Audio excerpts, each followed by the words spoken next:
Nadeo Argawinata resmi menjadi bagian dari Persija Jakarta.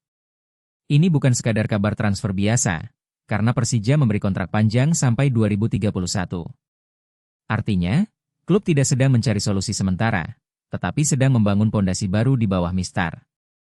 Pertanyaan besarnya, kenapa posisi kiper bisa sepenting itu untuk proyek Persija era Shin Tae-yong? Sebelum resmi diumumkan, nama Nadeo sudah cukup panas dibicarakan. Begitu kabar itu berubah menjadi kenyataan, efeknya langsung terasa. Persija menambah pemain dengan nama besar, pengalaman tim nasional, dan jam terbang Liga Indonesia.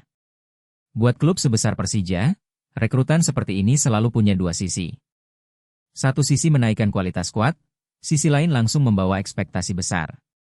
Dalam era Shin Tae-yong, kiper tidak bisa hanya dinilai dari jumlah penyelamatan.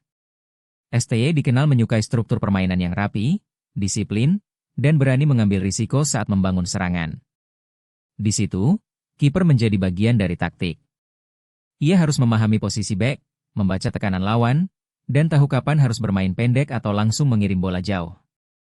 Sepak bola modern membuat peran kiper berubah drastis. Dulu, kiper cukup kuat di garis gawang dan bagus dalam duel udara. Sekarang, kiper juga harus nyaman dengan bola di kaki. Kalau Persija ingin bermain lebih progresif, kiper harus bisa menjadi pemain pertama yang mengatur arah serangan. Inilah alasan kenapa kalimat, bukan cuma save, sangat penting. Penyelamatan tetap tugas utama, tapi build-up dari belakang bisa menentukan kualitas serangan Persija. Saat lawan menutup gelandang, kiper harus bisa memberi solusi. Satu umpan yang tepat bisa membuka pressing dan mengubah tekanan menjadi peluang. Distribusi bola akan menjadi salah satu hal yang paling menarik untuk dipantau dari Nadeo. Dalam pertandingan ketat, Persija tidak selalu punya ruang nyaman untuk membangun serangan pendek. Kadang kiper harus mengambil keputusan cepat, main ke bek tengah, geser ke fullback, atau langsung mencari pemain depan. Keputusan kecil seperti ini bisa menentukan ritme pertandingan.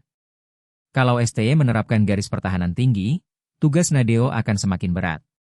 Highline membuat tim lebih kompak saat menekan, tapi selalu meninggalkan ruang besar di belakang bek.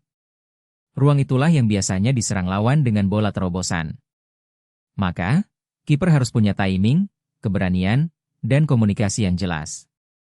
Di titik ini, konsep sweeper ke keeper jadi relevan. Nadeo tidak cukup hanya menunggu bola datang ke kotak penalti. Ia harus berani keluar, membaca arah bola, dan memotong serangan sebelum lawan mendapat peluang bersih. Tapi risikonya juga besar. Terlalu cepat keluar bisa dieksploitasi. Terlalu lambat juga bisa fatal. Tekanan bermain untuk Persija juga tidak bisa dianggap ringan. Setiap kesalahan akan langsung dibahas, setiap performa bagus akan langsung menaikkan ekspektasi. Di Jakarta, atmosfer stadion, sorotan media, dan tuntutan supporter bisa menjadi energi, tapi juga bisa menjadi beban. Disinilah mental Nadeo akan benar-benar diuji. Sebagai kiper, Nadeo juga harus menjadi komandan lini belakang. Persija punya back-back dengan profil kuat, seperti Rizky Ridho, Radovan Pankov, dan Dennis Kollinger. Tapi kualitas individu saja tidak cukup. Garis pertahanan harus bergerak bersama, fullback harus tahu kapan naik, dan back tengah harus mendapat instruksi yang jelas dari belakang. Kedatangan Nadeo otomatis membuat persaingan kiper Persija lebih menarik. Andri Tani tetap punya status besar sebagai figur senior dan simbol klub. Di sisi lain, pemain baru selalu datang dengan ambisi menjadi pilihan utama. Persaingan seperti ini bagus untuk tim, selama dikelola dengan sehat dan berbasis performa. Tantangan terbesar Nadeo adalah konsistensi. Di posisi kiper, satu blunder bisa terasa lebih besar daripada 5 penyelamatan bagus. Karena itu, Nadeo harus stabil dari pekan ke pekan. Bukan hanya tampil heroik di laga besar, tapi juga menjaga fokus dalam pertandingan yang terlihat lebih mudah.